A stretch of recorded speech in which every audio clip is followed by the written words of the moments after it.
So, you want to call this to order? Leave it open. Okay. Somebody wants to bring it?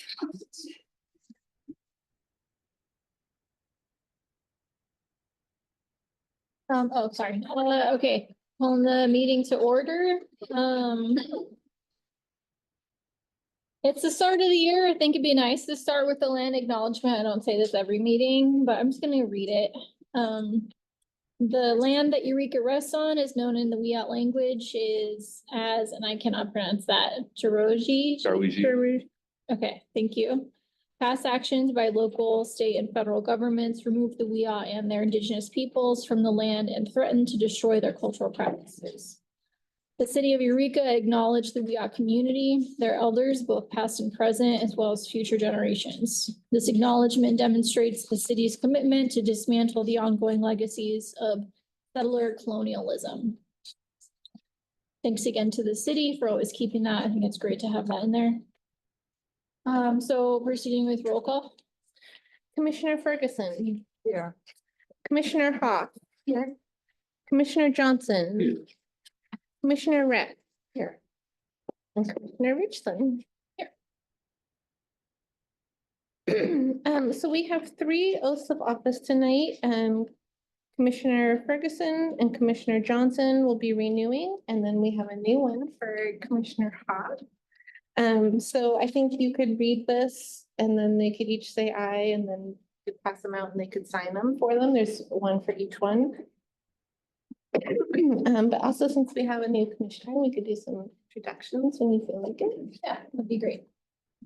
So I'm gonna read this. You can say aye afterwards, like Swan said.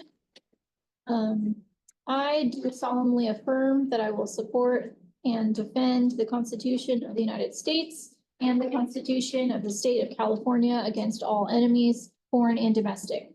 That I will bear true faith and allegiance to the Constitution of the United States and the Constitution of the State of California and the Charter of the City of Eureka. That I take this obligation freely without any mental reservation or purpose of evasion, and that I will well and faithfully discharge the duties upon which I'm about to enter in the capacity of Commissioner for Economic Development Board of the City of Eureka. Can we start with Commissioner Ferguson? Aye. Thank you. And Commissioner Hall? Aye. And Commissioner Johnson? Aye. Great. I'll just, I think, oh wait, their names are up at the top. Yeah, I was like, oh, I'm giving her the wrong one. You guys.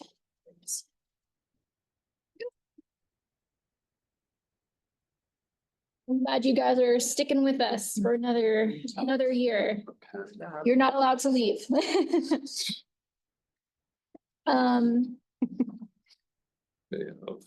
Yeah, thanks for the suggestion, Swan. Do we want to do introductions for Commissioner Hoff? Can we start with you, Swan? Sure. So I'm the economic development manager for the city. Been with the city since 2015. You and I have worked together in the past. So super excited to have you here. And so our division is out of city administration, and I lead our economic development division. Thank you. And that's it. That's a copy. You know each other. Aubrey Richardson. I'm still at NCADC planner, data analyst, but they're currently the chair, unless I guess today we're not re-voting for positions, but at some point we'll have a vote for positions again for the year. Good to see you again. Sarah West. I work in economic development for the city of Eureka. Amanda Krushke, I'm with the Economic Development Division, and main focus is Eureka Main Street.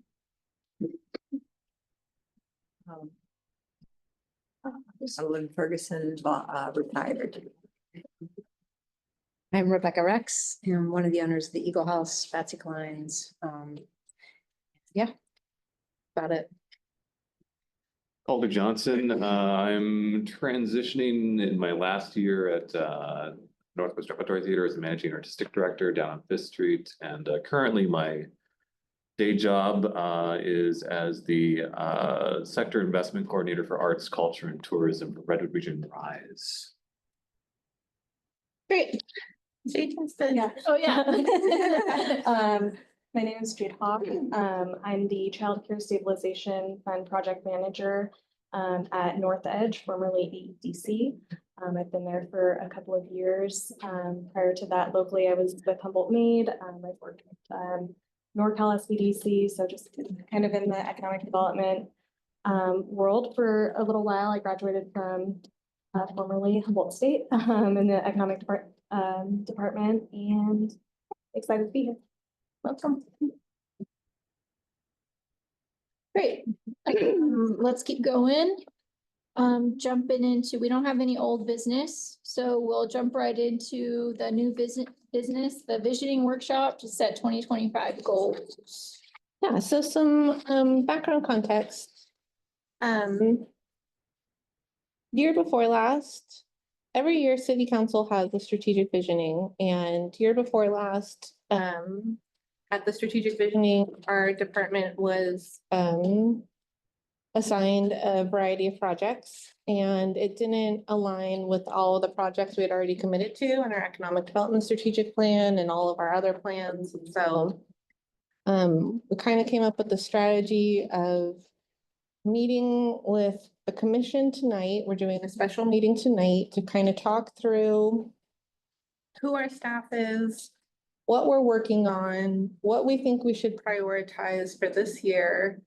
And then next week, we're having some 2x2 meetings with city council where we're going to be talking about what our priorities are for the upcoming year. And then they will be going into strategic visioning in April. So the whole point of tonight is to just kind of have a gut check-in on what we're working on. I want to make sure that what we're working on is worthwhile and like really serves Eureka. And so this is meant to be an informal conversation. And there's nothing that we can't talk about. And so the hope is at the end of this, we'll have like a streamlined list. We have a suggested list that we've been working on. And then we'll take that to council as the EDC's recommendation of like what we think 2025 priorities should be for our team. So that's the scoop. We have PowerPoint. Do you think I could say a couple of things? Sure, please. So I just wanted to share with the commission that it's really appreciated. I really appreciate the staff. They've taken extra time and made extra effort specifically to create an opportunity for us to review and provide feedback on the priorities and the strategies in this plan. In order to make a recommendation to, if we decide to council when they conduct their strategic visioning. They didn't have to do that, and I think that it's really valuable that we have this opportunity, and the Economic Development Strategic Plan obviously is one of the major responsibilities of the Economic Development Commission. So I do think that this is really valuable and really important that we're having this conversation. I also wanted to add, in the past, you guys may recall, there were staffing limitations with the Economic Development Department. I know that there have been, hires since then, so I'm sure we'll discuss that now. But I think one of the things that I'll hope that we'll keep in mind is what's accomplishable by the current staffing and also what's important based on our knowledge of economic development so that we can, I'd like to make recommendations to the council based on our expertise, because I think that they have a lot of different priorities in mind, thinking about all the different departments at the city. And I think we in particular see all the work that the staff put in and also have our own perspectives on it. So forgive me for my little spiel there, but just wanted to add that before we jump into the discussion. I also appreciate you all volunteer. You're all really busy. I want this to be worthwhile for you guys too. I don't want us to just go through the motions of a commission, so. Anyways. Um. So as, I feel like some of this, I'm beating a dead horse because we've talked about it so much. So Jade, there's some things I'm gonna jump over, but like at any time we could have a one-on-one and talk through it in more detail. So we have an economic development strategic plan. We adopted it in 2021. It's on the city's website and it really, I think when it comes to economic development, everybody has ideas for you and you can kind of lose your way chasing a lot of squirrels, trying to please everyone. And so having this plan has been helpful to kind of like bring us all back to like, okay, these are the priorities we all agreed on and voted on and just kind of keep us all on track and moving in the same direction together. It's also helped us advocate for staff and budget to accomplish things, right? We all know where we're going, what the plan is. So I also want to talk about our daily operating activities. Last year, since we've did this before, our division has expanded. We're economic development and communications, and we're building out that communications part right now. But like the immediate thing is that we're managing communications for the city of Eureka. So like all the social media, any press releases, like next week at city council, there's going to be an update to the homeless action plan. So we're working on getting all the materials out about that. Anything you think I should add on that front? Covering it. Okay, yeah. So we serve this commission and we implement the strategic plan. We also serve the Art and Culture Commission and implement the strategic arts plan. We operate the Eureka Welcome Center. We operate Eureka Main Street, which is really Amanda. And then Eureka Main Street has its own board and 4 subcommittees that she serves. We also put on a lot of events in Old Towns like 4th of July and Arts Alive. Those are 2 that Amanda like leads. We do the city's monthly e-newsletter. We also process all the special event permits. That's something Amanda does. So like we're the group that coordinates with Humboldt Made for Friday Night Market and make sure that they're coordinated with the police department and engineering and like the vendors are coming in and the street closures are happening and that kind of stuff. We also do all the holiday decor and then we administrate our grants that we have.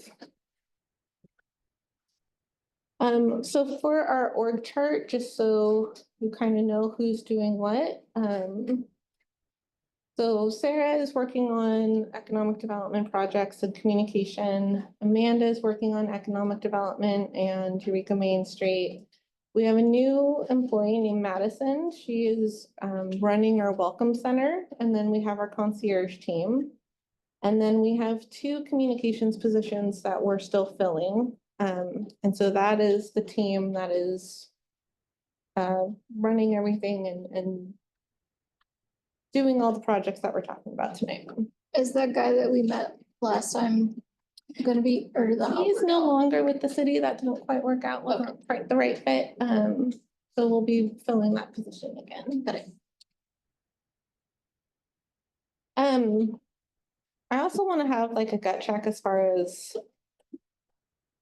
like it's one thing in City Hall to have all these ideas of, oh, I think businesses need this or that.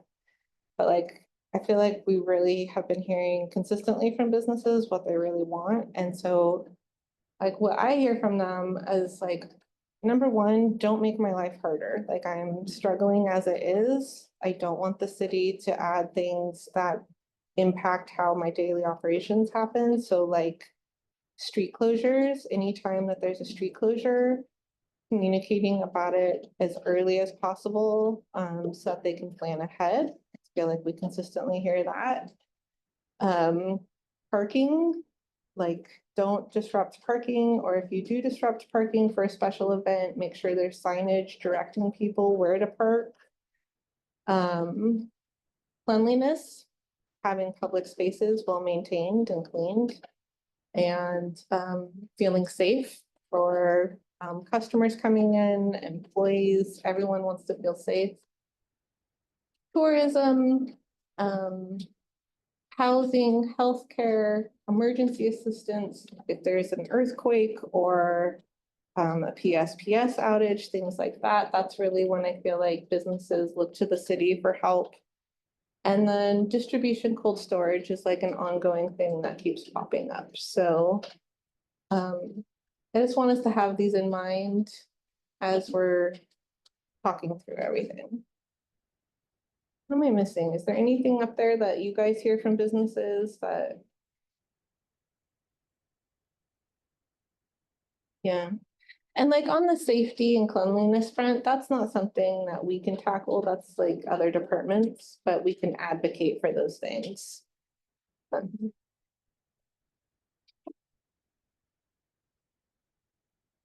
Okay, so another thing, when we created our strategic plan, I think we got really carried away. There's like one overarching goal, 4 sub goals, 17 strategies, and 32 action items. That's a lot. And we want to do fewer things better. And so that's part of why we're having this conversation is like, what can this team do that like is meaningful impact for our businesses, that's sincerely helpful. So what I did is, like, you all have this handout.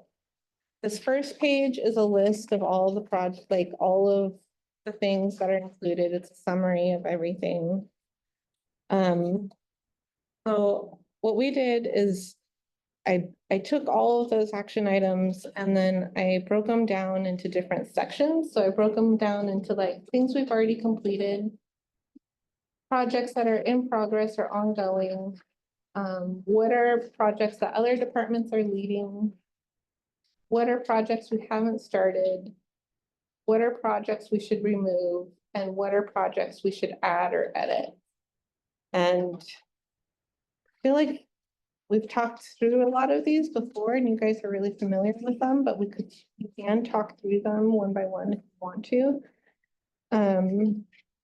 But then the next thing I did is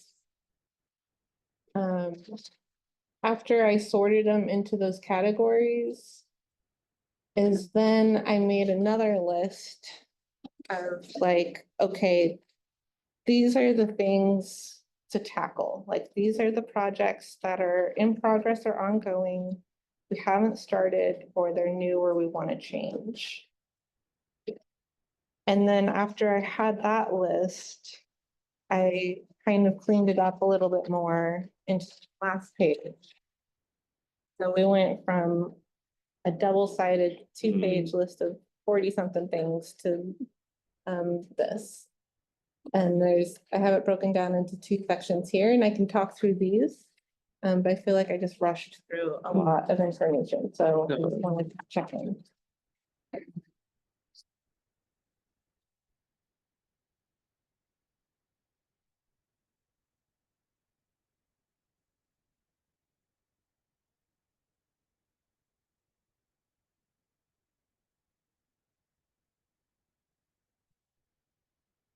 So the sort page has everything from the summary. Yeah. of The actions. Yeah, I sorted them into those different like categories.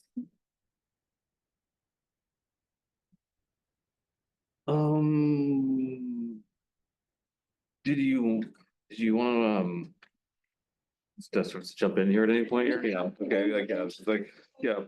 Gets out and. All right, well, I'll just jump in on the things, I mean, we're just jumping right to the phase 3 streamline here, like the things that pop out here, under regional strategy. Mhm. Yeah. Can I share a little Yeah, bit about that? Yeah, exactly. so the past 5 years, we've had a contract with Eddie Alexander, who has really been focused on marketing Eureka outside of the area. And we recently reduced their contract. They are now just marketing the Skywalk. Mhm. And that savings from those contracts came into our division, and that's how we've hired these two communications positions or funded these two communications positions. However, we would like to partner on a more regional tourism strategy as far as marketing all of Humboldt instead of just Eureka marketing Eureka outside of Humboldt. And the county is in the process of they just wrapped up an RFP for like a tourism asset check-in where outside firm will come in and kind of do an assessment of what's existing and make suggestions of what to do going forward. After they do that plan, my hope is that there'll be like a regional strategy and then different jurisdictions can take on different parts of that and like we can all contribute. And work on this together.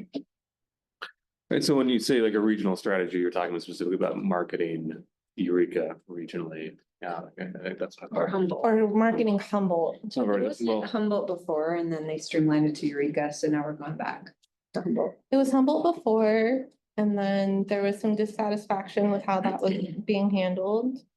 And so Eureka decided to just do Eureka. And we did that, and I think it went okay, but I do think the ideal version is for Humboldt to be marketing Humboldt together. And we each have our own role in that, like, we'll still market Eureka, but I'd like us to participate in the Humboldt. Well, I mean, certainly, I mean, like, obviously, I'm trying to keep this conversation with myself, like, more focused on Eureka, but like, zooming out to like where I'm currently looking at things, it's actually trying to look at a 4-county region. You know, within the North Coast Tourism Council and those collections. Y'all, I mean, it just dropped last week. Have you got a chance to see the Visit California regional plans that have dropped on last Monday? Sarah just got back from the Visit California conference. Excellent. Those are cool. There's a lot of very cool stuff in there.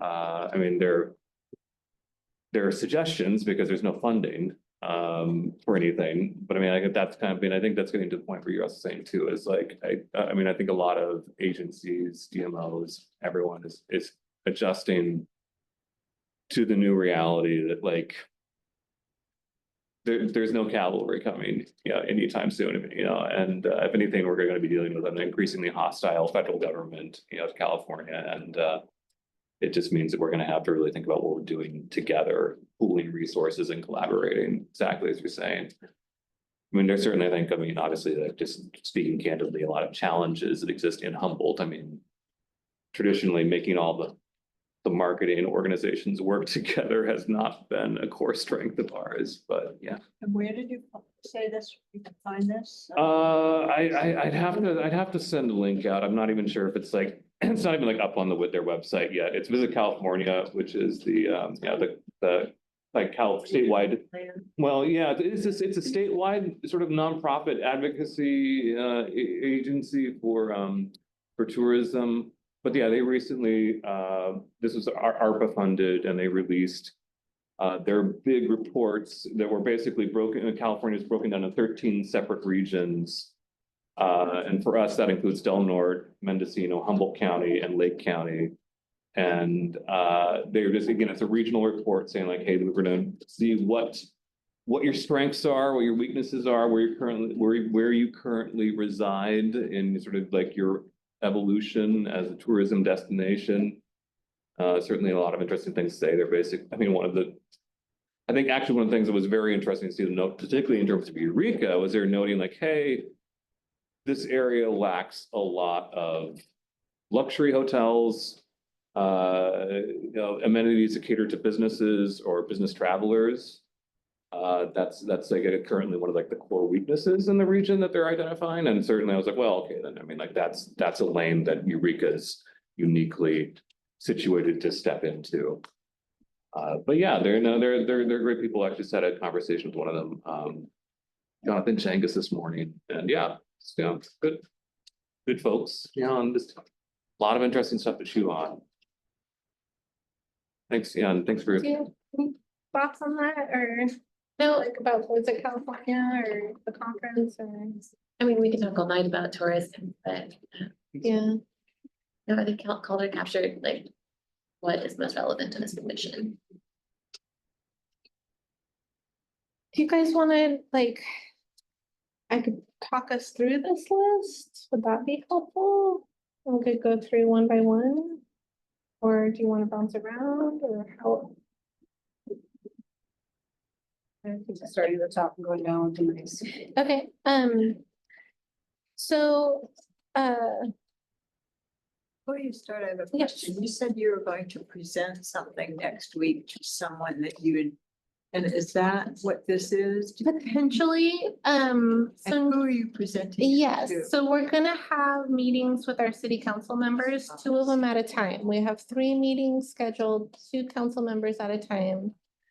And we're gonna kind of have the same conversation with them that we're having tonight as far as this is what we're working on and this is what we think we should be working on. Do they And have an power to override or they just? they are our bosses. Oh, I see. So, like they drive the bus and we are the motor. And Thank I you think for you guys are on the bus giving suggestions of like, I think you should turn over here. Backseat driving. uh, I gotta stop. All right, thank you. Yeah. should probably start listing things, otherwise I'm gonna keep popcorning on to things Okay. I'm interested in. Yeah, I'd say, like with our, wearing our new hat of communication, like a shift that happened is before Eddie Alexander was marketing Eureka to the outside world. Part of the shift is now communicating for the city of Eureka. This is something that we know we need to get better at. And all the departments want to get better at that. And so that's like what a new thing that we're working on. And so creating a plan for that. Right now, we are managing social media and we have some ideas for different campaigns, things of that. And then standardizing like some processes within the city as far as press releases and things like that. I personally have a fantasy of us doing an annual state of the city, kind of like some of our neighbors do. And then like producing an annual report and having like a town hall meeting once a year where we talk about different things and like give updates on what's going on. For art and culture, our strategic plan is woefully out of date. It was written in 2017. It is time to update it. This commission does the Business of the Month Awards and Art and Culture does Business of the Month or Artist of the Month Awards. So the Art and Culture Commission has changed their program. And I have a draft of some ideas for you that I want to bring at our regular April meeting for how to change our Business of the Month program. And part of that would include changing like our annual recognition awards. We're also, Sarah has been working on Caltrans utility boxes for forever. And like, we're finally at the point of, as soon as the weather gets better, we have the green light to pull the trigger on that. So that's gonna be happening. On tourism front, we are working on some updates to the Visit Eureka website. And we are now managing the social media for the Visit Eureka. We run the Welcome Center. We want to continue doing that. We have some ideas for like trainings for hospitality staff. I don't know if you think that would be worthwhile. I really like the At the way visitor it's, center? laid out now, and the people were, 2 people were there the other day, really helpful and informative. Yay. Thanks. Visit California wants to do like an industry night in April where they want to come to Eureka, and we would invite all the local hotels and hospitality industry to come and see what we have to offer and kind of just keep directing people to us. In August. August. I see. April. April. August. Cruise ships in April. Yeah, we got a cruise ship. Well, actually, I mean, just not to diverge, I'm like you disrupting constantly, but on this, I mean, I wonder if part of like I mean, I guess this could potentially also be linked into the regional strategy, or at least possibly part of the Welcome Center as well. Has there been talk of specific strategies to interface more with the Arcata Airport?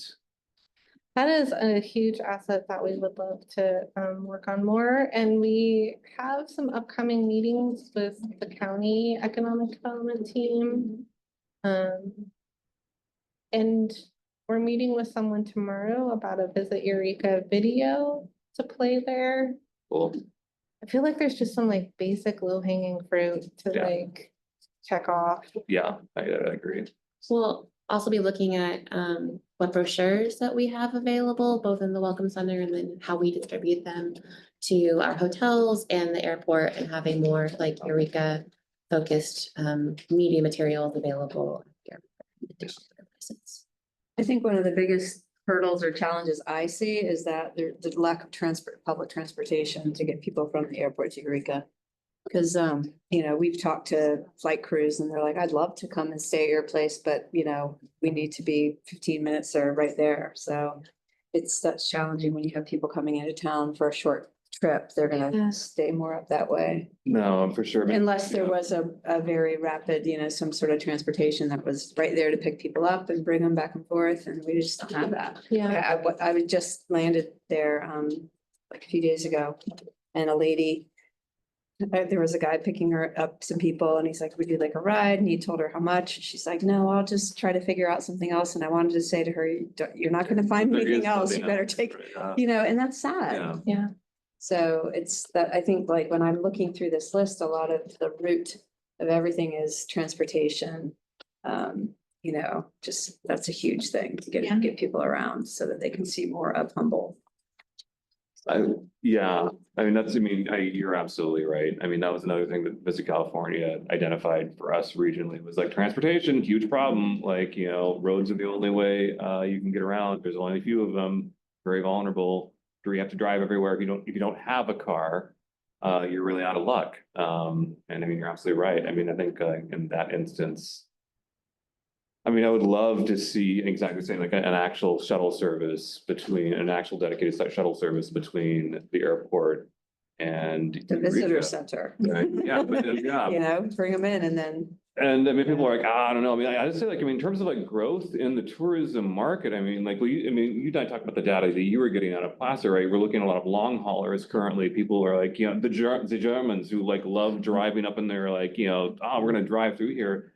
But I think they're just these huge markets currently untapped of people who would be glad to fly up here and check out the Redwoods, check out the Carson Mansion. If they had a more convenient, more luxury experience. And currently we're not structurally equipped to meet that need. But if we could, man, I mean, I think a lot of people would be really into Eureka as a destination at that point. So too. Sorry, please, No, this please is- continue. This, yeah. And then business support, so like revamping our board program. Our facade septic program is that we've been doing that for years. It's a hit with businesses. It really helps with business safety, helps with beautification. We have a waiting list for it. There. Next slide for anyone who's following along online. Thank you. Right now, Main Street and the Chamber and City are about to release a business survey. And so we can we'll bring that back to the commission in April, the results of that, as far as like what businesses say is going on and then also the Chamber, like when I think of resiliency planning, that is not an area that I have any expertise in, but that's something that Nancy really does. And so does Nick Bone Crawford. And so just that seems like a a really appropriate place for the city to nexus with businesses and support businesses. What does that mean in a nut, I mean, just over? I would say like buying plywood in bulk for when a bunch of windows get broken and having generators available and offering places for people to come and charge their phone and check their email and things like that. The power goes out. Right, yeah, Yeah, Makes sense. dealing with emergencies, disasters, gray sky scenarios. And I agree with you absolutely 110% on that, particularly since given, I know I'm kind of full of doom and gloom in these days, unfortunately, but I mean, given that we may see significant degradation of federal resources in the region. And that we're already, like noted, we're already super isolated. Like, you know, there's not as much like chance of cavalry coming, right? Like, you know, major disasters and things like that. We really are gonna have to be like, okay, how are we prepared as a community to take care of that? And I think absolutely with the city being able to mobilize businesses as part of that rapid response, basically, I think, yeah, I mean, I absolutely agree. That's a high priority. I think. yeah. Accessory dwelling unit financing program, that's something that we are getting off the ground, but in the new fiscal year, the finance department will be taking that over. So we're just kind of helping wrap that together and package it and then hand that off. Healthcare is such a topic everywhere. Sorry, hand it off to. Finance Oh, sorry. department. And that comes from the direction of city council from their last strategic. plan. Yeah, it was assigned to us along with dumpsters and a few other things. Yeah, make some other people do some work. Wait, What's going on with the dumpsters? That was a thing too a few years ago. I could okay. At this point, my solution for dumpsters is that we can offer TED grants for people to secure their dumpsters themselves against their property. But like as far as consolidated dumpster areas, that gets really complicated and murky and yeah, and then also requiring that businesses keep their trash cans locked and offering free locks.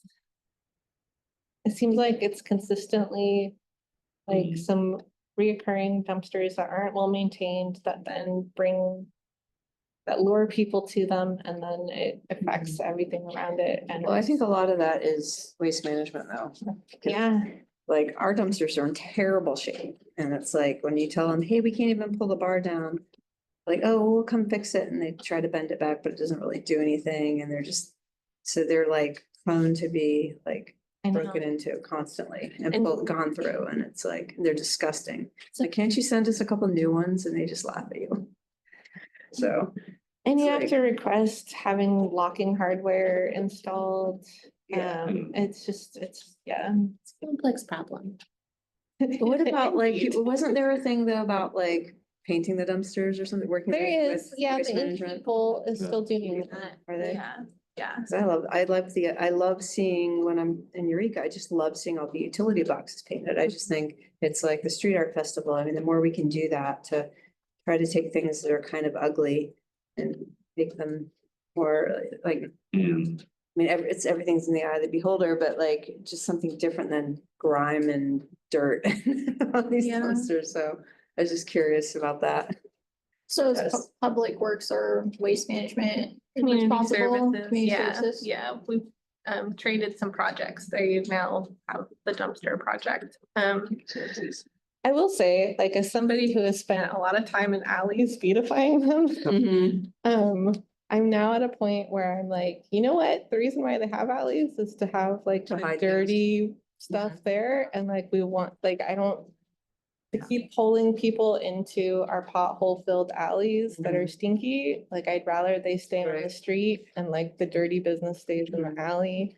Well, ours isn't in an alley, it's I in a know, city it's not. lot, and Yeah. everybody sees it, and just every day I go there, I have to pick up garbage constantly, my staff is constantly, because it's always getting broken into, and Yeah. people are sleeping behind it, Yeah. and, you know, it's just like it's an eyesore, it's embarrassing. It And now is. Gallagher's has moved in, so now there's 2 more dumpsters there, so it's just like dumpster parking lot. Yeah. So that's where I was like going where, Totally. what can we do? Because it is a city lot, you know, things like that. Yeah, like, I feel like dumpsters, like going back to what businesses really want, like dumpsters is a thing that people bring up, so it's constant. Like, it's something that really. Because it goes hand in hand with the homeless.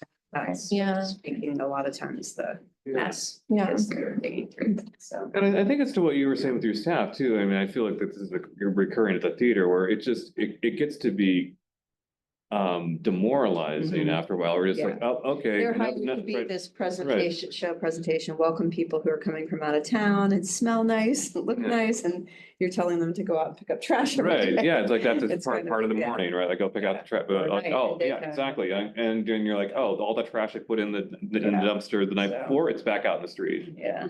Yeah, so I think that, yeah, there's just an element of pushing a boulder, Sisyphean pushing a boulder up a hill there. Yeah. That can sink in for businesses. It's like a petty thing, but it's kind of important. No, it's important, and I mean, like, that's part of the goal of this. Like, commission, it's like, if you think this is an issue that needs to be Mhm. prioritized, this is the time for us to like put it back on the Yeah, list. yeah.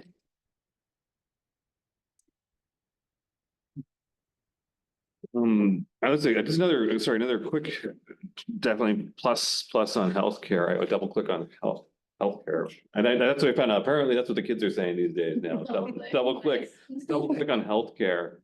I mean, I just know, I mean, like, even like, for example, like my, you know, my girlfriend's, parents are aging and like trying to look in like, they're incredibly wealthy, just to people, like, they're incredibly wealthy. They would love to move up here. It's not really on the table for them because her dad needs very specialized healthcare at this point, and that's just not possible in this area currently. So, I mean, I think we're also just missing out on a lot of economic development, you know, regardless of just the human side of the services. We're missing out on people moving, you know, rich people moving here, you know, who would love to be here and relocate here, but just can't because of the medical issues. Was anyone able to make it to the healthcare panel that Swan forwarded to us? Yeah. Was it recorded? It was, I've heard that the audio wasn't great. I took pictures of the slides regarding like what local jurisdictions can do, and I can read us that list. There's something on April 27th at the Adorni Center, I believe, about medical. I just saw it today, but I don't remember where I saw I it. think Nancy sent that for Redwood Coast. Oh, yeah, that's right. Can you forward that to us too? I also was not able to make it to that previous panel, unfortunately, but I would still like to watch it. I can check out the recording and see if there's anything I can get from it, even if it's just looking at the slides, but maybe we could talk about that panel in our next meeting. If people are able to try to watch the recording, we can discuss if there's specific things that we like from the panel that we can take and move forward with. Okay. Offshore wind, I participate in meetings regarding offshore wind, and that's definitely lost some steam recently, and I think like there's a 10-year, like everybody kind of sees that as a 10-year timeline, but that is something we participate in, and I just want to like call that out, that that's something that staff has spent some time on. Distribution cold storage, I know there's some regional efforts on that front with the Growers Association and Thomas Stratton, and so just being supportive and continuing to participate in those conversations. And then corridor beautification, so we have a new sign going in at the Herrick Gateway. It's gonna go to council Tuesday night, a welcome to Eureka sign. And then redoing our billboards and our banners along the corridor and just continuing to chip away at anything beautification related. Doors. That's a tough one, huh? Yeah. Yeah. You need to know, of course, like this is a drum I keep beating constantly, but occupancy rates, like, and I know you guys are, I mean, you put in a lot of thought in working in that program and working with business owners or, landlords. And I really appreciate all the work you've been putting into that too. I mean, I'm also thinking too, like, I'm at the point where I'm like, okay, even if like, obviously we want these spaces filled, like, please fill these spaces. That would be like priority one, but priority two at this point is like, do something with like the front of your building so that it just doesn't, it's just not just standing completely empty, boarded up.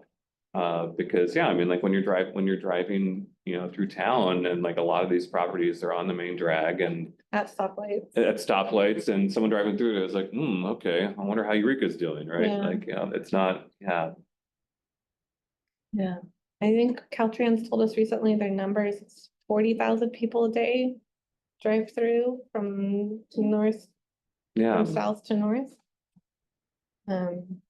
Huge amount of people drive through Eureka every day.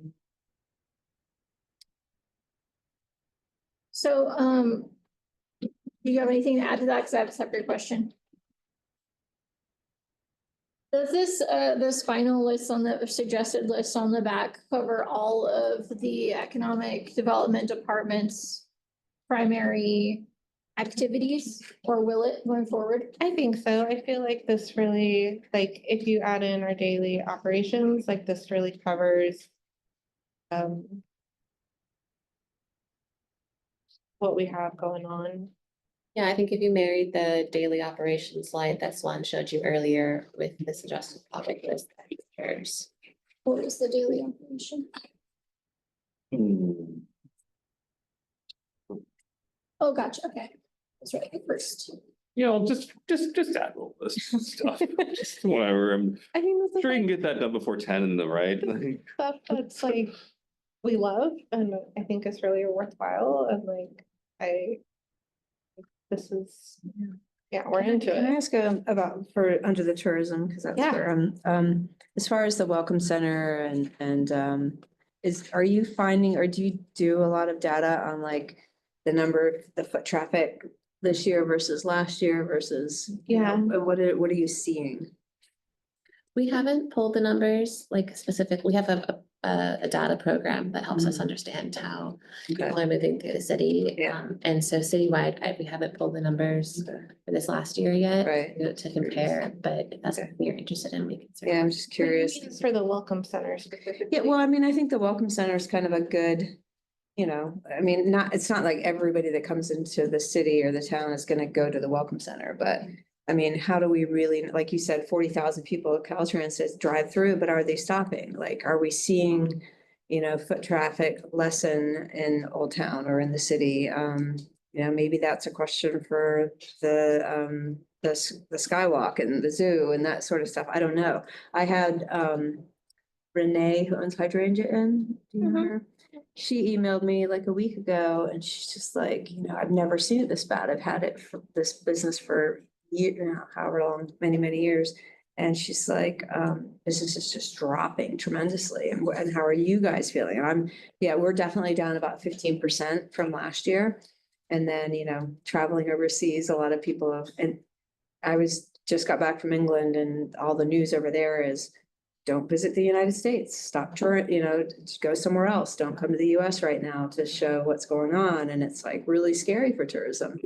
So, it's like, our focus probably should be, focusing on our own country, sticking together, our own communities and supporting each other. That's kind of what's happening anyway. They're having all these boycotts on all these big corporations right now, but it's kind of scary. So it's like, I'm curious how because when I got that email from her, I was like, wow, like, I'm hearing from other people the same thing that I worry about, but you always try to stay really positive and focus on moving forward. You can't worry about what if all the time. You know, it's just like the whole, you know, the resiliency plan. I'm all about that. But I also don't want to be spending a lot of focus and time on what ifs. You know, when we have a lot of stuff that's happening now that need attention to, you know, like not having enough affordable housing for the people that want to move into into the area. Or not having the healthcare for the people that want to move in, or, you know, not having the clean streets because of our homeless problem and, you know, things like that. So it's, when we do get people to come here, it's like we need to think of how can we wow them and want them to come back, you know, not just drive through. Yeah. So that's kind of it's my platform. I had a thought on that, but yes, Sarah, you had your hand up. Just we'll be able to finish out the data thought, like numbers last year for the Welcome Center and for the zoo were some of our best ever. Mhm. But that, I think you're also pointing to like, this is a new Like year. now, yeah, and not last. A lot, Yeah, yeah, Things yeah. things be different. Things are. Yeah, and it's different. hard because it's winter still, right? And We don't have a lot of people coming, so. And there's so, you know, I'm getting like anxiety about this year because of what's going on in the world, and I shouldn't, you know, I want to just focus on day to day, be present in the now. But, you know, when you have other business owners reaching out to say, hey, like I'm looking forward and I'm not seeing the business that I did this time last year. You know, it kind of opens your eyes to like, okay, how can I really, you know, what can we do as a community to really like strengthen Eureka and Humboldt and still get people to come here and want to be here? So. And one last thought in the Calder, I will say that like at the Visit California conference, that was a big topic of conversation. They call it brand tarnish when we're talking about international markets. And California particularly is hyper aware of the impact and is like changing its marketing strategies to sort of to be attentive to that. So like, while we obviously have to Yeah. think regionally about our strategies, Mhm. that is, I just wanted to note that that's happening. Mhm. Also. Well, it happened coming out of COVID because, well, when we had COVID and everything was shut down, as soon as people started traveling again, we had probably our best year ever. And it was 99% national travel, right? It wasn't people coming from overseas. It was people from the states traveling within because they felt safer doing that. And that's kind of what I'm getting to now is like, yeah, I think we need to focus on, you know, our own communities and focus on the people that are like, hey, I want to take a trip. Where should I go? But I don't want to fly 12 hours to another country or whatever. So it's how we can make our corridor look more beautiful and the dumpsters go away and, you know, like you know, have more housing opportunity for people. Cause again, I know that's an elephant in the room, but it's like, you know, with more affordable housing comes the more jobs and comes the elderly, you know, retired people so that they can find a place to live. And then they're going to shop at the shops and so forth. So. Yeah. It's a lot. It's kind of like all of this that you had in here. It's like, how do I narrow it down so that we can make things happen so that, yeah.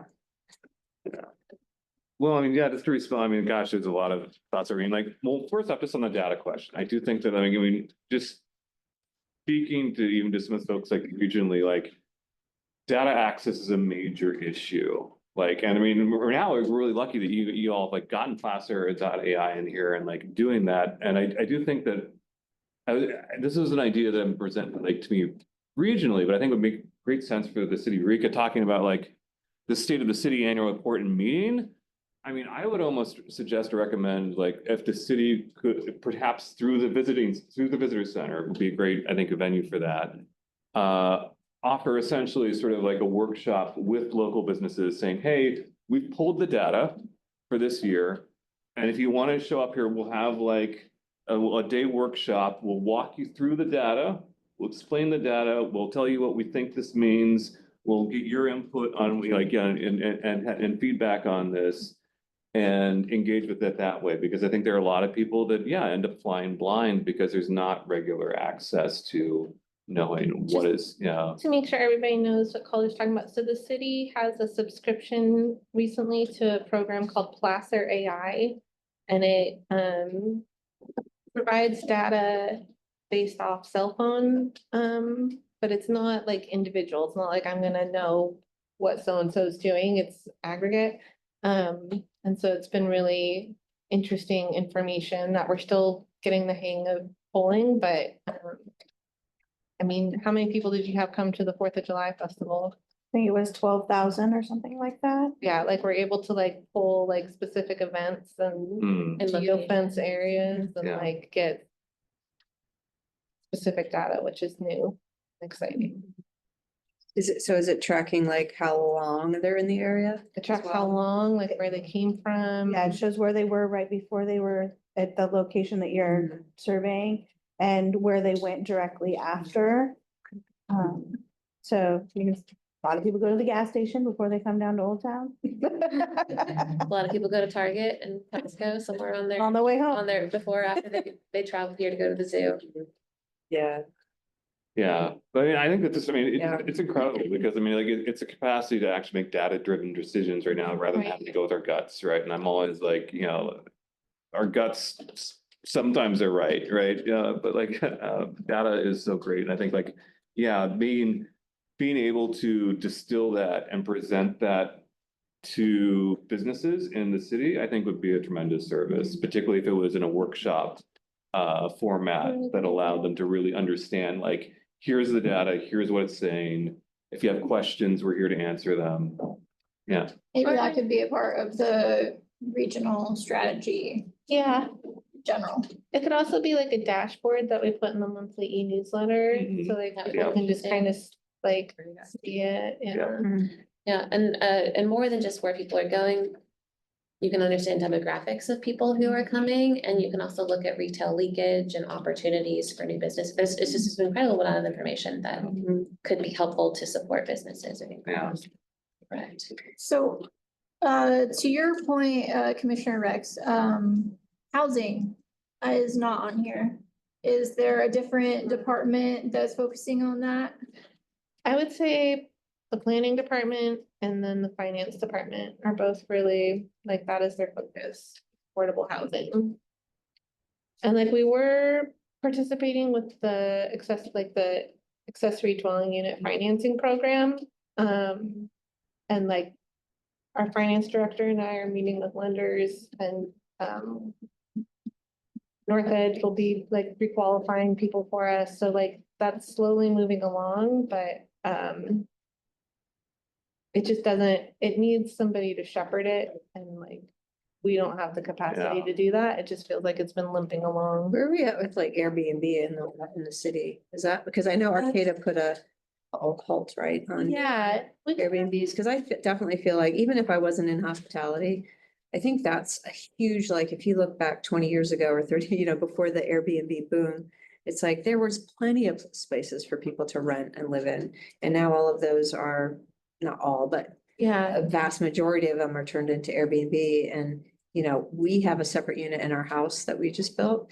And, of course, yeah, I could make a lot of money doing it, but I have this thing inside of me. It's like, no, don't do it. Provide a rental space to somebody. But I know not a lot of people do that. And it's really hurting like our community and communities across the country, I'm sure. yeah. I know the finance department has a consultant that like identified all the Airbnbs and was working to bring them into compliance. Like it's now like Hmm. very difficult to operate an illegal Airbnb in Eureka. I don't know where it landed as far as numbers. It's ongoing. I think it would actually be a great idea for Lane to come and present about Mm. a program if Yeah. you guys are interested in it, because finance department has done an incredible job of like looking at who's permitted, looking at who's not, and bringing those people who are not in compliance and doing a lot of enforcement. And so that if you're interested, we can bring him to talk about the data. So that leads me to another question. The commission isn't necessarily limited to only be involved in what the department is working on, correct?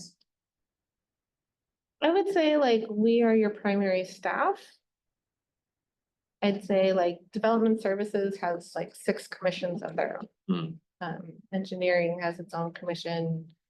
Development Services has a couple different commissions. Yeah, EPD has this like, Well, with regard to housing, I think that that's always the struggle, right, is capacity versus like priorities and like our wishes and dreams. I think housing is important for everybody here and also to economic development.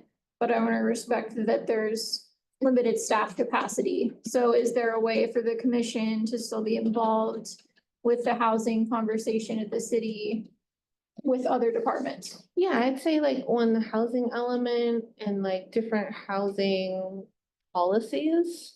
Like I think of the planning commission is really like the governing body for housing. Like in what way? Cause don't they, are you saying something besides them approving like building permits and stuff? Yeah, they are the primary body that weighs in and makes recommendation on planning policy to city council. City council makes the ultimate decision, but the planning commission is within their purview to review and recommend policies for city council. So Jen, so the housing plan policy was under their purview? Yeah, but like I'd say like the waterfront plan, like Kristen Kenyon has brought that before this commission, that involves housing. Like the zoning code update, that's appropriate for this commission. Yeah. That kind of leads me then to my biggest question, I think, which is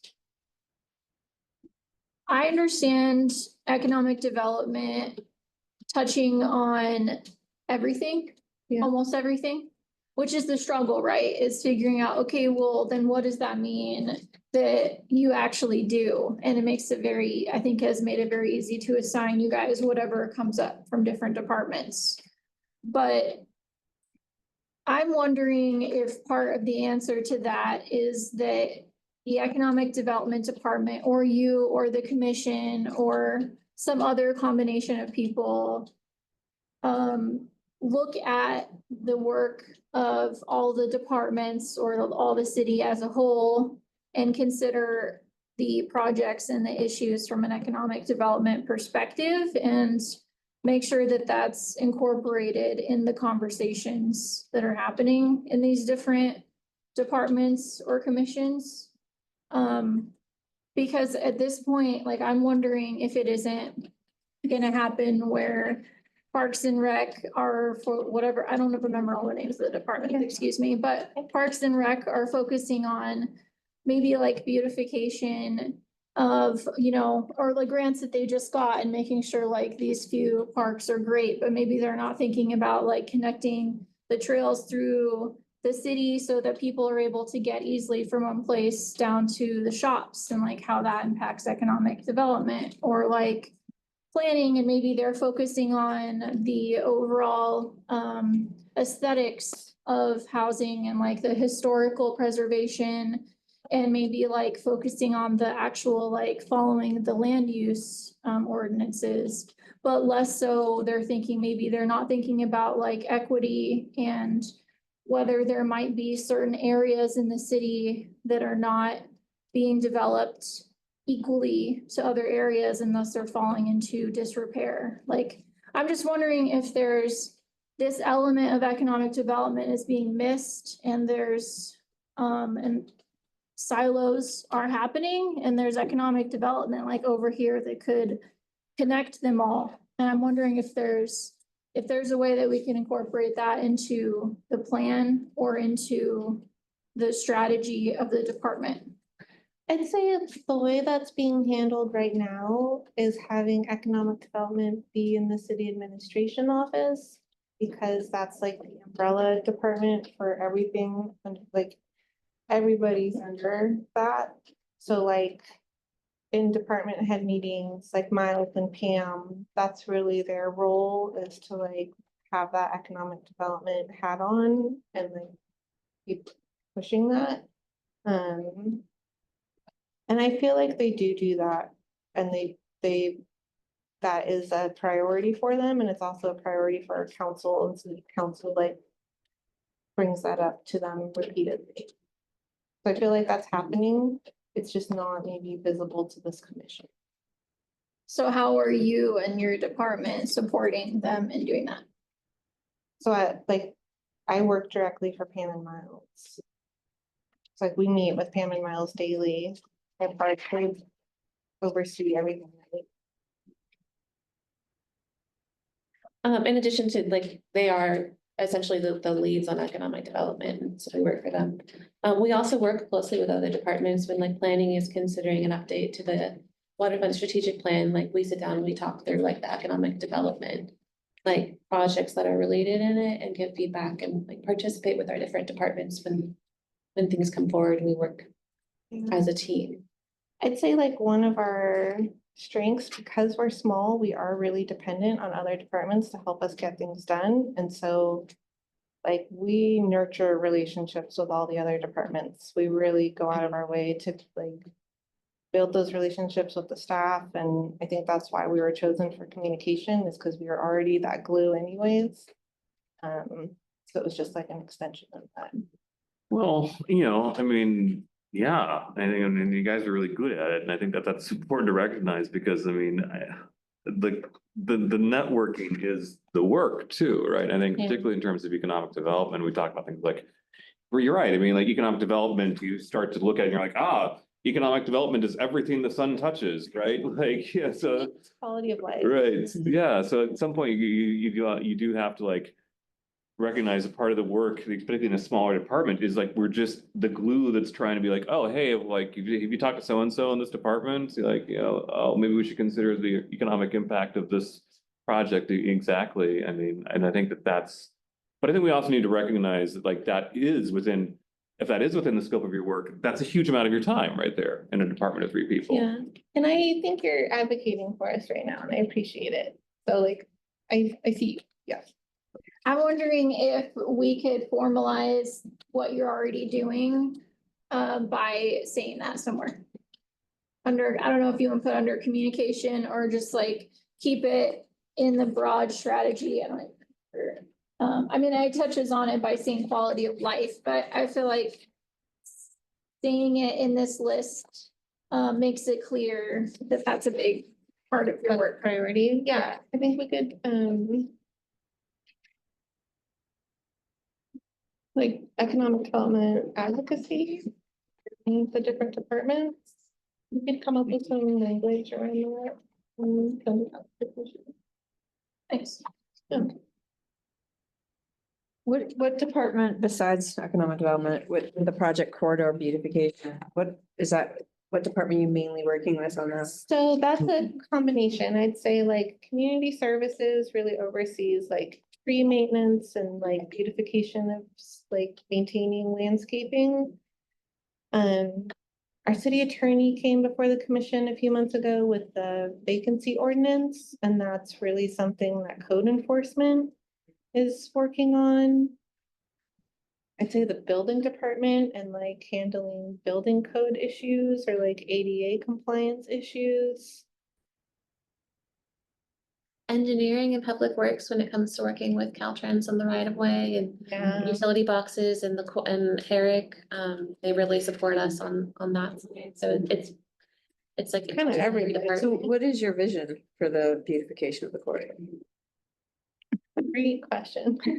Just curious, like. Yeah, I'd say, Cause it's definitely like, it makes an impact on. makes an Like, impact. I mean, again, I'm taking from my own expertise in what I do, we'll have people call us and say, oh, we're just gonna keep driving through. Cause they get this, whatever they see when they enter from the south or from the north, they don't like it. So they just keep going. And that makes me really sad, because if we can capture those people and keep them, they have a great time once they're here. I know. Like they go to the Friday night markets, they go to Old Town, they go to the shops, they go to the restaurants, they go to Arts Alive. And then they're like, oh, wow, I'm so glad I stayed. Yeah. But, it makes me really sad when I hear, and I hear it often, there's I know. people that are just like, yeah, we're just gonna, and again, a lot of it's the people that they see on the streets. Yeah. Which What I I don't don't know what to do about. understand, just to interject, is if you're driving into the most gorgeous city in the planet, Mhm. there's gotta be an industrial area. There's Mhm. gotta be a Mhm. place where the rental Yeah. cars and the gas stations and, you can put paint on it Yeah. and gloss it up, but, Oh, yeah. and a lot of times, in my mind, if I'm just blowing through, I'm blowing through. Mhm, And I'll choose to stop in Eureka because mhm. of some other reason. There's a like the gas station. beach, You know, the beaches, or I've heard of Old Yeah, Town, but yeah, the corridor doesn't mean anything right, to right. me. No, I You agree. know, if you can understand that it's an industrial Yeah. strip and. I always you've got think, all the are these fast people food, living it but if behind you're these affected- gates? And if you're affected by that. Yeah, And you won't go off the beaten track, then, yeah. you know, sorry for you. Yeah. I just don't get that. Well, I don't I mean- either, but you and I think differently than a lot of people that are Perhaps, yeah. touring and, you know, So because that- I think the same thing. I'm like, are So they you living get under a people who are rock? Just. Are they in a gated meandering. community and they just don't see the world? Cause you know, I've traveled to Washington DC and I've seen a lot like right Yeah.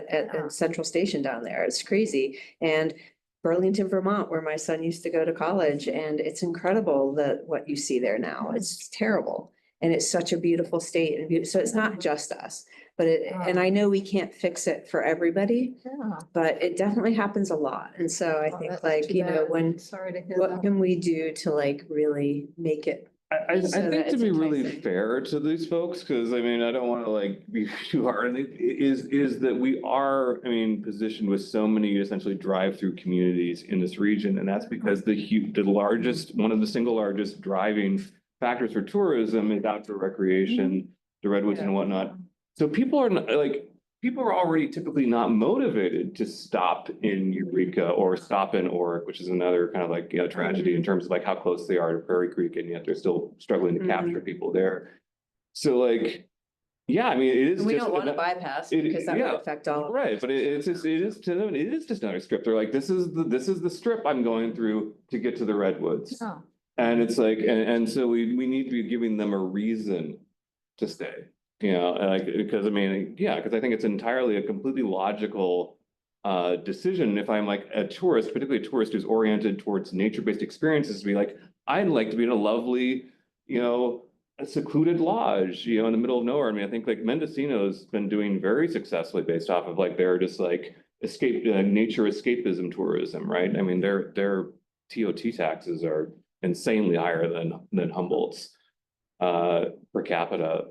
So I mean, like, yeah, I mean, I think I mean, I'm not saying like, oh, well, that's an excuse or like, there's no way to change that, but to say like, yeah, we do need to have some really hard thoughts about like, how do we market Eureka as like, stop here. I know you didn't plan on stopping here, but stop here.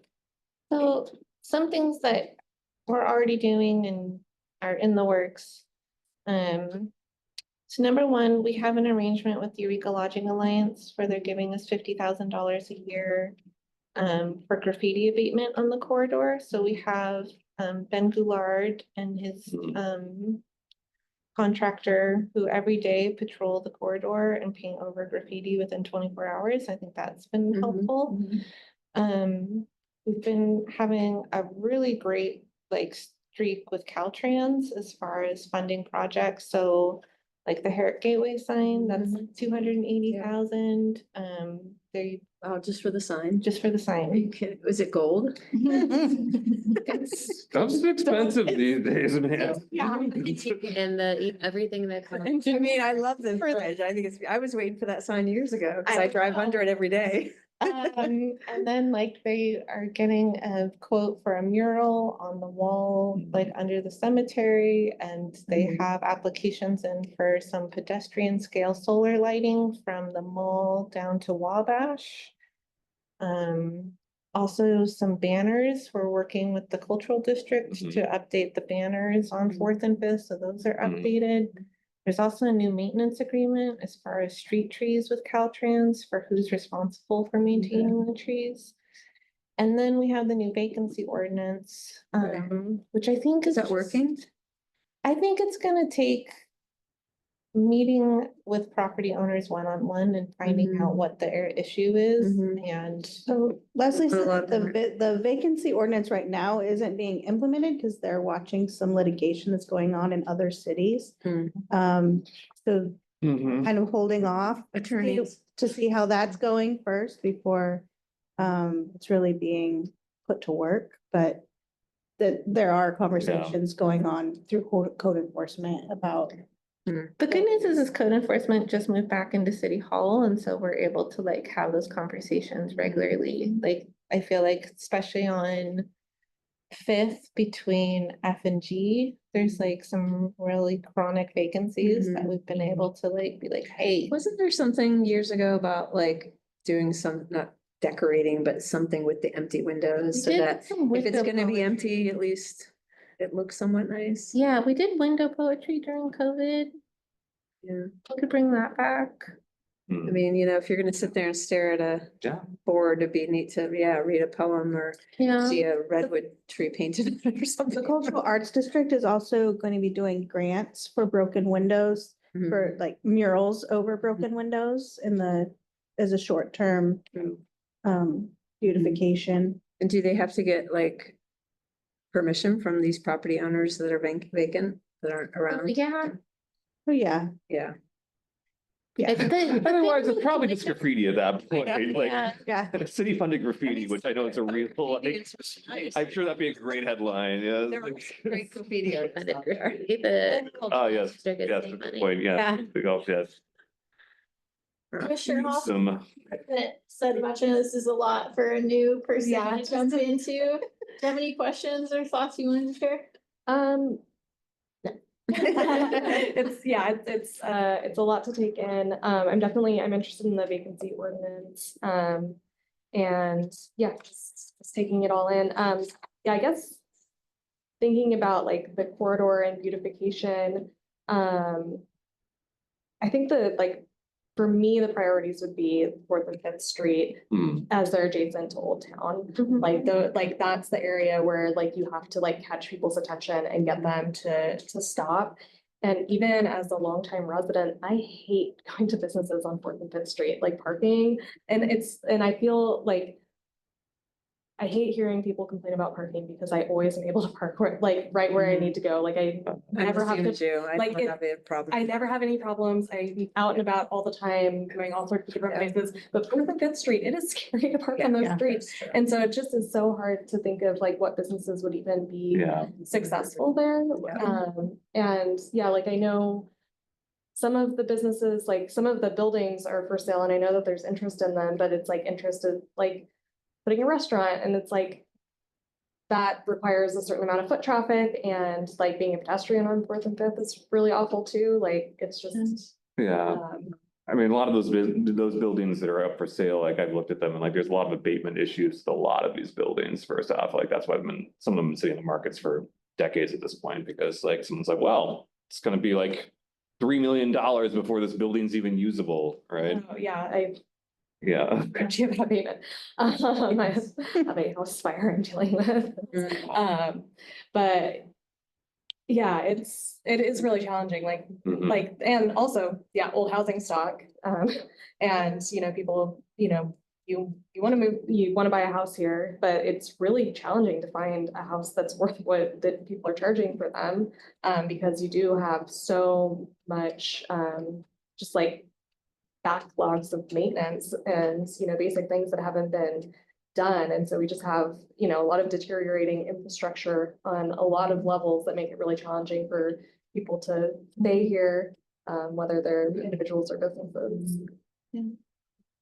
I'd say too, I mean, like, I think a lot of the ideas that like everyone's surfacing, I mean, to me, it kind of separates into two very interconnected, but still sort of separate streams, which is like big structural issues we have to tackle. And we really do have to tackle, but we also recognize that it's gonna be a long process. Like, we're not gonna solve the housing stock issue overnight. We're not gonna solve the vacancy issue overnight. We need to concentrate on them, but we also recognize like it's a process. And talking again, low hanging fruit that you mentioned earlier, like what are the easy wins that we can be doing right now, as in like the next year or two? That can feel like we're still moving the needle and showing progress. I mean, I'm thinking in that category as well, like, I mean, the lighting projects that you've been spearheading, I think that those again are to me, those are in the category of like low hanging fruit, and not saying like, oh, again, I feel low hanging fruit sometimes feels a bit dismissive, like whatever, but like, again, these are good wins to have right now. I mean, like, we're able to do down there for the holidays, but if like we're able to move that forward into Fourth and Fifth, I mean, again, the Fourth and Fifth had like actual like quality lighting in the lighting in the trees there, you know, like when you're driving through, I'd be like, and art in the windows, like, you know, I'd be like, oh, okay, well, we still have More some, warm and welcoming. right, we have some You structural Yeah. issues here still, and we're working on the structural issues. can't just sweep Right. people off the street. You can't Yeah. just make people show up and fix their building, but we can Yeah. do what we can do with what we Yeah. have. I will say, like, the power of visible change, if there's one thing I've learned with administrating public art. I feel like part of why the strategic arts plan was such a hit was people were so hungry for visible change coming out of the Great Recession, and like when they saw it, it was so exciting and it communicated care. And like you see that with the murals under Samoa Bridge, like our calls for service went down 20-something% after those murals went up because it just changes behavior. And so, Absolutely. like, yeah, like looking at this list, like to me, I want those visible wins for Eureka. I want, I think it gives hope to people when they see that. So looking at Swan and the staff's list here, what are people's thoughts? Do we have any other recommendations for change to the phase 3 streamlined list? I mean, I think that these are it's really, really great. And I mean, I think my only recommendation, really honest, would be that last thing I just said, perhaps like separating them into these sort of like these buckets of like, these are things we can concentrate as visible, achievable wins in like Like short a range and long strategic range. time frame. And well, even long range, I mean, because short range and long range can seem sort of abstract, like to some, in some cases, but also even just boiling down like structural versus like, you know, structural versus more superficial, right, is another way of looking at it. And the superficial is still very important, but looking at like, okay, here's an overarching strategy, for example, that we support in healthcare as economic development. Like, here are the things we need. Here's the stuff that needs to happen. The three of you are not going to fix that, like in no time frame. I mean, even if you were given like, hey, you guys have 100, just the three of you have 100 years to like fix it. Like, you know, you're still gonna be like, this is a big systemic regional issue that we need to address. And so like calling that out as a necessary strategy, as an advocacy, absolutely. But then focusing on that, okay, here are the actual like achievable things that we can do right now and balancing I agree. those in terms of the overall strategic plan. Yeah, I agree. I think there's things that we participate in, Mhm. that are like regional issues that we aren't gonna be able to solve. But like we want Eureka to be at the table, and like I think we try to participate within reason. Mm. Like we keep our pulse, like our finger on the pulse, but I think we're careful to not get pulled in too hard to things that like we don't have the capacity to carry. I think Yeah. that's a thing we're learning as we've been going the past few years. I had one other thing I wanted to ask about, which I've mentioned to you before. The transportation hub that's, I don't know, with regard to the administration, if the funding is still stable for that, but down in Old Town. I Like don't is know the the, latest, but we could have Miles or Kristen Kenyon come and give a report to the commission about that. like we were discussing earlier, I do think transportation has a huge impact on economic development and vice versa. What would, that just feels like a huge project to me that could be transformative depending on how well it's done. For Eureka, so I'm just wondering what everyone's thoughts are on adding that as a project. I just want to add one note. I think the Eureka Main Street Board wrote a letter not in support of the hub. Well, yeah, they did back in, I think, 2022. Yeah, so I think I mean, there's conflicting. Yeah, There's conflicting feelings on whether it's positive or negative. yeah, It's pretty split down. the- yeah, Yeah. I mean, I just really have my own feelings on it. For, but, can you read yeah. about what, for transportation and what? Um, I'm losing all my words. So with the Earth Center, Earth the businesses right. are mostly concerned about losing those parking Right, spaces. that again, yeah. Adding in more housing Mhm. units Yeah. that require more Yeah. spaces. And the Main Street Board had a meeting earlier this week. And Kristen Kenyon came and talked to us about the waterfront Eureka plan, which actually they're talking about in the planning commission right now. They're getting ready to do the update and they're talking about, she was talking about some future housing developments that may be going in. They're hypothetical. They're not, nobody's really talking about them. And she'll be bringing that to this commission. as well. Right, but they're, like, part of their zoning or their requirements would be not to have cars. No parking and have like alternate plans for transportation, and that would apply to some of the retail businesses and shops in those new, areas as well, so, it's just more interesting Yeah. stuff. To your point, we're involved with. I'll share an anecdote. At my work, the Northern California Indian Development Council, we're involved with offshore wind. And as you all may or may not know, that's extremely contentious with the tribes. And there are multiple tribes that have come out completely against it. But that it's still happening regardless of, for now at least. I won't say, I don't mean, know. that would be a strong word in the current conditions. But it was still happening, despite objections by the tribes. And so our question and our role in supporting tribal economic development was, how can NCIDC, knowing that this is going to happen, or it was going to happen, regardless of the tribe's objections, make sure that this project will benefit Native people and the tribes in the best ways that it can. So that's where I'm coming at this from, is that I respect that there are people who disagree with the project, but correct me if I'm wrong, the last I heard was that it was moving forward.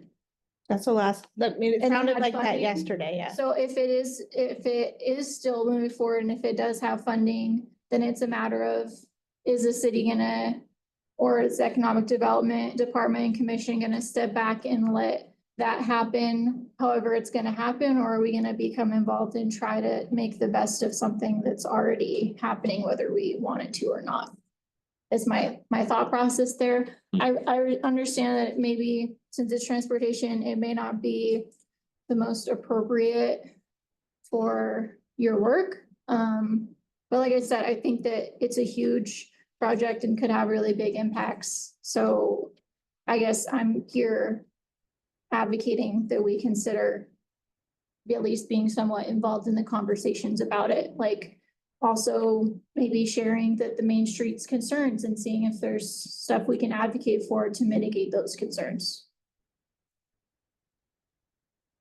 Yeah, I mean, I think, I mean, I agree with you. I mean, it's a huge issue. And I mean, and I think that maybe like at least exploring it strategically initially might be important, because it's not like, I mean, again, the three of you are going to interject yourself and like, and now we're like integrally connected into the Earth Center, process. I mean, like that's somebody else's job. But I mean, I think perhaps like an overall sort of strategic assessment of tourism, of transportation as related to Eureka.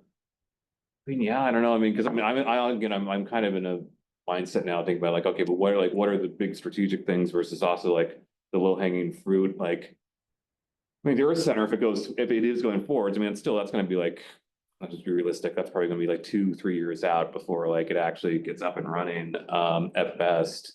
Meanwhile, I'm just sitting here being like, can we get more than like 2 Uber drivers in the county? Like, again, maybe you can see if like there's a way of like assessing, like trying to do like an assessment of like the current infrastructure and resources that are functioning in terms of like Eureka-centric transportation, and being like, okay, like where are the gaps? Like, can we identify the gaps? Can we see like, okay, what are some things that are larger strategic in that larger strategic bucket? Like, we need a shuttle route, or we need to see what the Earth Center is gonna do and have more sense about that, or things like, oh yeah, wouldn't it be great if we had a way of just having more Uber drivers functioning in the city? Like, what could we do to spur development in that area?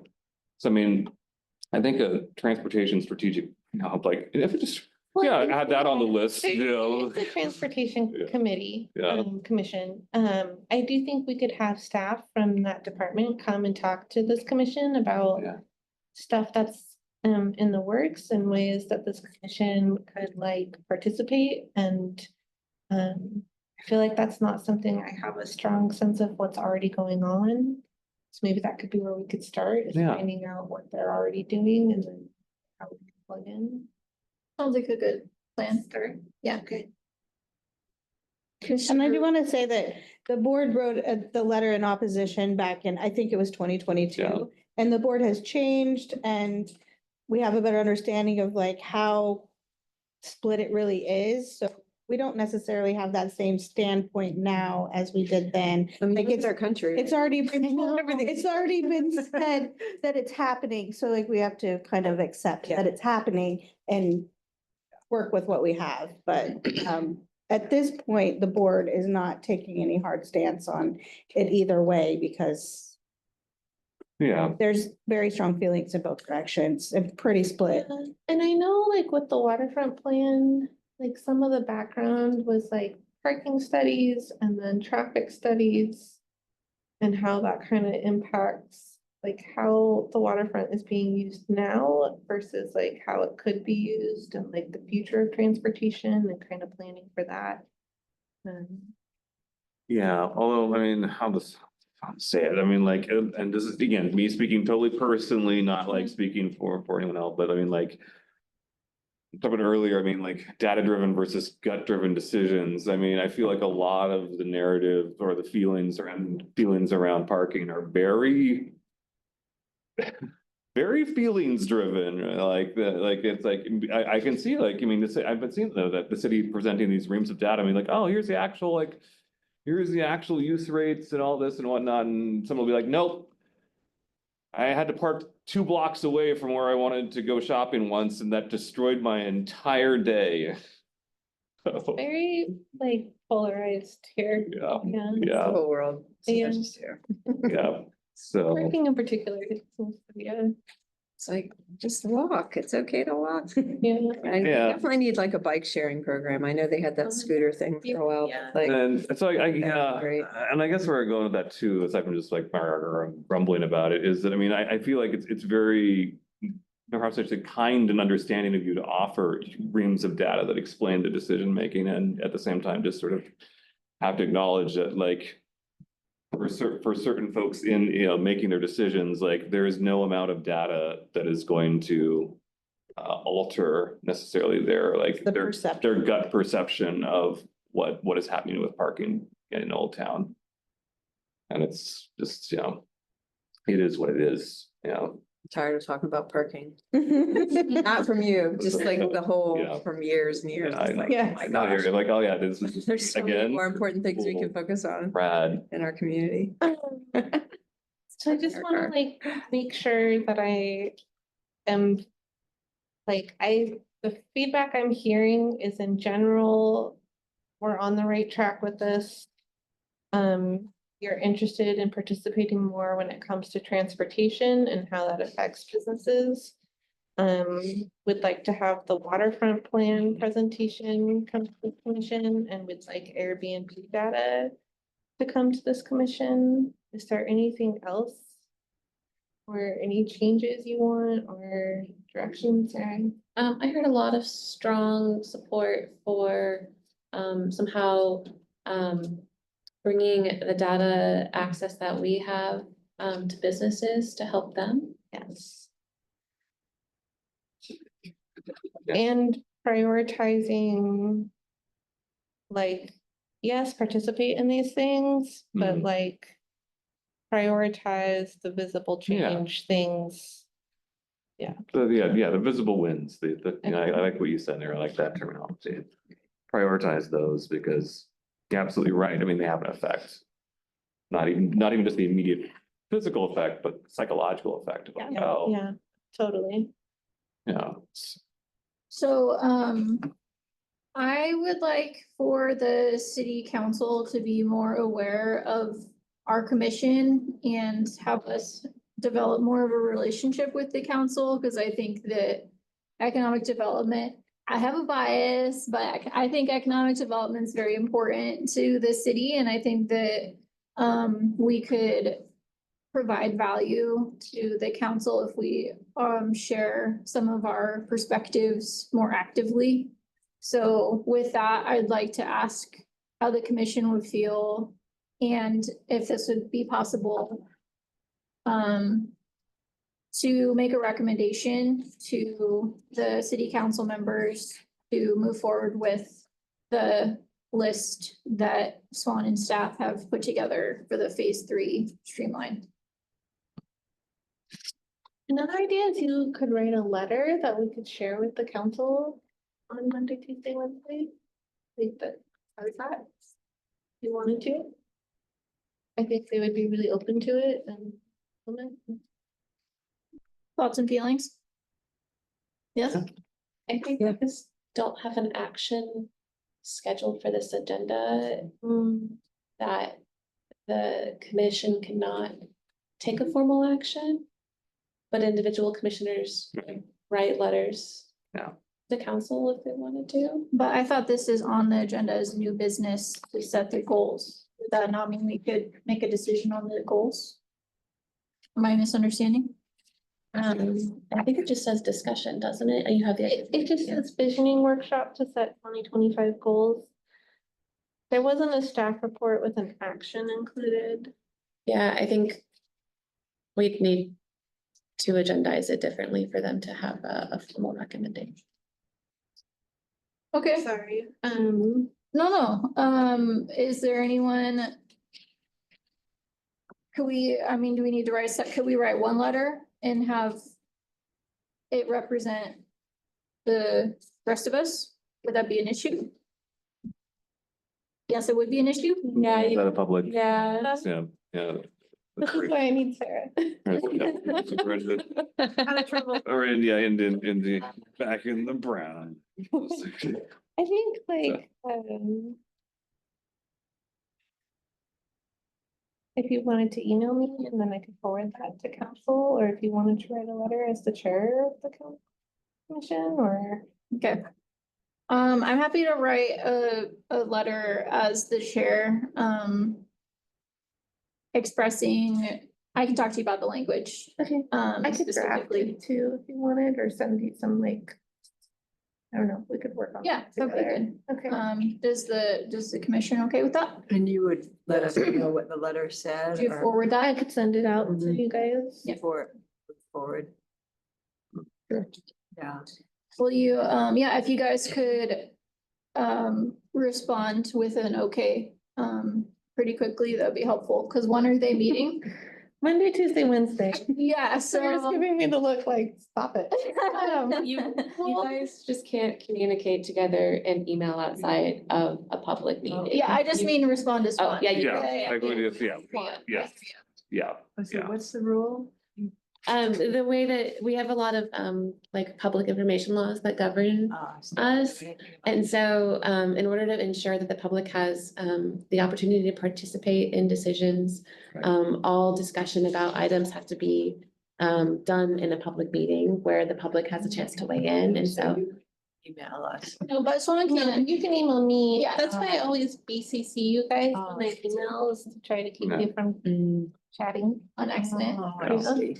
So I can work with Swan to get a letter ready. Would you say it's started by the end of the week? Oh, yeah. And then if you guys could read it and respond that you're okay with it to Swan, not to me. That would be helpful, so that we can give it to council. Does that sound good? Great. Yeah. And if you have ideas after the meeting for this list or, you know, just let me know. This is fluid, like, Yeah. this is the start of the conversation, so. Yeah.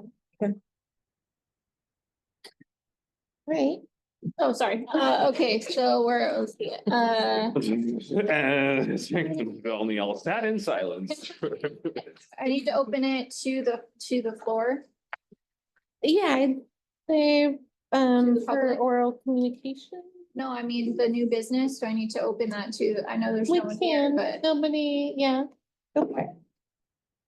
I just trying to make sure. I know, I should know this better. Okay, just in case, I'm gonna officially open it to the public and then close it again, seeing nobody. And then move on to, there's no reports and communications from staff, correct? Correct. Lastly, oral communications, is there anything that any of the commissioners want to share with the rest of us? I just wanted to say that was an amazing compilation that you narrowed down all in that last page. Thank you. Really nice. You guys are very Really kind. made great thing. Appreciate it. Thank you. Everybody did a good job. Oh, I have to say. Nothing else? Okay, we'll close oral communications and officially adjourn. Thank you all. And then we'll have a regular meeting in April, so. Good. Oh, I didn't talk about the public one. I guess it's too late now. Oops. Stop sharing. Okay. Anything else? Can you respond to this person who submitted the public comment, say that we read it and appreciated their comment? I responded that I received it and that I was forwarding it to the commission. Gonna want to stop the recording. Or just exit out.